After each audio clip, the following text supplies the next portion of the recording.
Assalamualaikum warahmatullahi wabarakatuh. Perkenalkan, nama saya Salma Gina Ramanda dari kelas 2B Manajemen dengan nomor NIM 20211053. Di sini saya akan menjawab soal-soal UTS Bahasa Indonesia.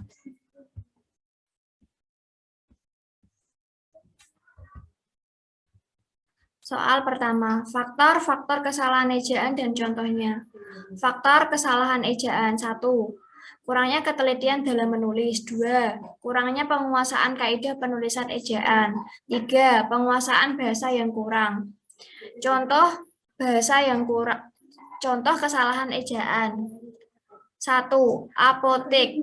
Yang benar adalah apotik menggunakan I. 2. Izin. Yang benar adalah izin menggunakan Z. 3. Nasihat. Yang benar adalah nasihat menggunakan I. Langkah membedakan kutipan langsung dan tidak langsung. Kutipan langsung. Kutipan langsung tidak mengalami perubahan teks yang dikutip. Penggunaan tanda titik berspasi yang berjumlah 3 baris. Pada kutipan langsung terdapat halaman artikelnya. Kutipan tidak langsung. Kutipan tidak langsung ditulis dengan bahasanya sendiri. Kutipan tidak langsung tidak terdapat halaman artikel yang dikutip dan diakhiri dengan nomor kutipan dan tidak menggunakan tanda petik. Contoh kutipan langsung. Menurut Pantil 5 tahun 2013 halaman 4, mahasiswa dianjurkan sejak awal untuk menentukan metode seperti penelitian apa yang akan digunakan pada penelitian skripsi, tesis, dan disertasi. Mahasiswa perlu memasukkan pandangan yang luas dalam suatu penelitian, yaitu suatu pandangan yang mendukung asumsi ontologis, epistemologis, aksiologis, dan metodologis, kualitatif dan kuantitatif. Kutipan tidak langsung. Seorang mahasiswa hendaknya harus dapat menentukan metode penelitian yang akan dia gunakan saat hendak membuat skripsi, tesis, maupun disertasi. Adapun salah satu metode yang mesti mereka tentukan adalah kualitatif atau kuantitatif. Jika mahasiswa lebih menyenangi statistik, maka metode kuantitatif bisa dipilih dan digunakan untuk bahan penelitiannya. Sebaliknya, jika mahasiswa lebih senang menganalisis suatu peristiwa, maka metode kualitatif bisa dipilih dan digunakan dalam penelitian yang akan dilakukan. Soal nomor 3, apa perbedaan biografi dan bibliografi? Jelaskan dan berikan contohnya. Biografi adalah riwayat hidup seseorang yang ditulis orang lain. Karena biografi disusun oleh orang lain. Dalam menulis biografi, biasanya penulisan biografi mengandalkan berbagai sudut pandangan terkait tokoh beserta bermacam dokumen pendukung. Dalam biografi dijelaskan secara lengkap tokoh yang ditulis dari lahir hingga meninggal serta disebutkan juga jasa dan karya yang telah diciptakan oleh tokoh yang digambarkan dalam biografi. Contoh biografi Muhammad Hatta. Muhammad Hatta lahir pada tanggal 12 Agustus 1902 di daerah Sumatera Barat, tepatnya di kota Bukit Tinggi. Hatta menjadi wakil presiden pertama di Indonesia. Ia banyak membantu Soekarno dan para pendiri bangsa untuk mencapai kemerdekaan. Ia adalah sosok yang gemar membaca. Ia juga dikenal sebagai Bapak Koperasi Indonesia. Hatta menggalakkan konsep ekonomi yang bertopang pada semangat gotong royong masyarakat. Koperasi menjadi pilar ekonomi di tingkat paling terkecil seperti desa. Desa akan yang baik dari segi ekonomi dan pangan akan membuat suatu bangsa menjadi lebih kuat.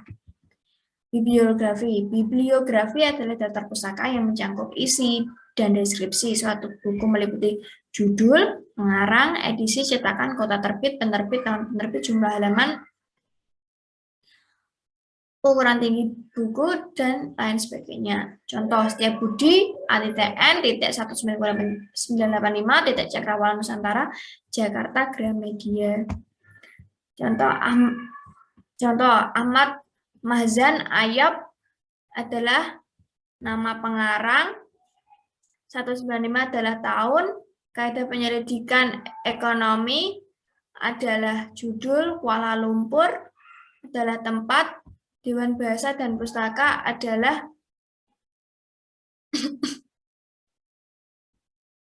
adalah judul buku. 4. Perbedaan makna antara pukul dan jam. Jelaskan beserta contohnya. Jam menunjukkan masa atau jangka waktu yang sering disebut durasi. Contoh, 1. Kami sekolah selama 7 jam sehari. 2. Perjalanan rumah saya menuju kampus kurang lebih 2 jam. Pukul yaitu menunjukkan saat waktu di mana peristiwa akan terjadi. Contoh, Zoom ini akan dimulai pukul 8, rapat ini akan dimulai pukul 9. Soal kelima, bahasa berdasarkan hakikatnya merupakan sistem bunyi bermakna. Jelaskan apa kaitannya sistem bunyi bermakna dengan penggunaan bahasa. Bahasa merupakan sistem berbunyi yang bermakna. Maksudnya dalam hal ini, bahasa merupakan sistem lambang yang berupa bunyi yang dapat digunakan untuk menyampaikan pikiran atau mengidentifikasi sesuatu satu sama lain antar penuturannya untuk bekerja sama, berinteraksi, dan mengidentifikasi diri. Hubungannya pernyataan tersebut dengan penggunaan bahasa itu bermakna kata atau morfem pada dasarnya telah memiliki makna, namun jika disusun dalam kalimatnya yang tidak bermakna, maka kalimat tersebut bukanlah bahasa. Soal nomor 6. Mengapa sering terjadi kesalahan penulisan tanda koma? Jelaskan dan berikan contohnya. Sering terjadi kesalahan penulisan disebabkan penulisan tanda koma disebabkan karena kurang telitinya atau memperhatikan kalimat. 2. Rendahnya minat baca. 3. Ketidaktahuan bagaimana fungsi tanda baca koma. Contoh, 1. Tanda koma berfungsi untuk memisahkan perincian atau pembilangan. Contohnya, adik belanja kain, gunting, jarum, dan benang. Menjadi adik belanja kain, gunting, jarum, dan benang. Tanda koma dipakai sebelum kata hubung konjungsi. Contoh, mobil ini bukan milik saya, melainkan milik kakak saya. Mobil ini bukan milik saya, melainkan milik kakak saya. Jika tanda koma dipakai untuk memisahkan anak kalimat mendahului induk kalimat. Contoh, jika tidak hujan saya akan datang. Menjadi jika tidak hujan, saya akan datang. 4. Tanda koma dipakai sebelum sudah kata sapaan. Contoh, hai, apa kabar? Jadi hai, apa kabar? 5. Tanda koma dipakai antara orang dan singkatan gelar akademisnya. Contoh, sama Magina, S.PD menjadi sama Magina, S.PD. Perbedaan tanda titik 2 dan tanda titik koma, jelaskan dan berikan contohnya. Tanda titik 2 adalah tanda baca yang digunakan pada akhir pernyataan, diikuti perincian setelah kata ungkapan, memerlukan penjelasan atau detail dalam naskah drama diletakkan dalam setelah nama tokoh, di antara jilid atau nomor dan halaman, dan sebagai penanda ayat dalam kitab suci. Contoh tanda titik 2. Brian membeli buah. Titik 2 nanas, jeruk, semangka, melon, dan pepaya. 2. Ibu, titik 2, Parti. 3. Tempat, tanggal lahir, titik 2, Pati, 20 Maret 1998. 4. Alamat, titik 2, Mejobo, Kudus. Tanda titik koma adalah tanda baca yang digunakan sebagai pengganti konjungsi dari akhir perincian. Contohnya, malam makin larut, titik koma, kami belum juga tidur. 2. Syarat penerimaan pegawai di lembaga ini adalah berkewarganegaraan Indonesia, tanda titik koma, berijazah sarjana S1, titik koma, serta berbadan sehat. Jelaskan mengapa terjadi kesalahan penulisan huruf miring, berikan contoh kesalahan dan pembenarannya. Kesalahan penulisan huruf miring dikarenakan kurangnya pemahaman dalam penggunaan huruf miring merupakan alasan mengapa masih terjadi kesalahan dalam penulisan huruf miring. Huruf miring biasanya dipakai untuk menunjukkan istilah bahasa asing. Huruf miring juga dipakai dalam penulisan judul buku, nama koran, atau media pers. Selain itu, huruf miring juga dipakai untuk menegaskan atau mengkhususkan huruf, bagian kata, atau kelompok kata. Contoh yang salah adalah surat kabar merdeka.